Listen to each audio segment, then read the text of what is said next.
আমাদের গোপালখালের উপরে নির্মিত এই বৃষ্টির কারণে সজ্জব্বর সাইয়াখালী এবং কাঞ্চন বাজার সড়কের এই সংযোগ স্থলটা দীর্ঘদিন ধরে মানুষ কষ্ট করতেছে এবং এই বর্ষার কারণে মানুষ সজ্জব্বরের এক প্রান্ত থেকে অন্য প্রান্তে যাওয়ার জন্য অত্যন্ত বেশি কষ্ট হচ্ছে। তাই এই বৃষ্টি দ্রুত শেষ করার জন্য সংশ্লিষ্ট কর্তৃপক্ষের প্রতি আমাদের অনুরোধ রইল। বর্তমানে বর্ষা পানির স্রোত অত্যন্ত বেশি।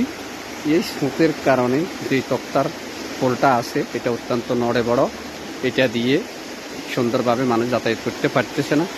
তাই দ্রুত এই পোলটা সংস্কার করা উত্তম। আপনারা পানির স্রোত দেখেন, অত্যন্ত বেশি পানির স্রোত, যার কারণে এই পোলটাও মেরামত করা যাচ্ছে না। অতি দ্রুত পোলটা মেরামত করা দরকার, বাইপাস পোলটা।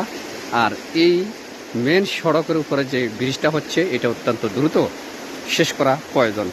সবাইকে ধন্যবাদ।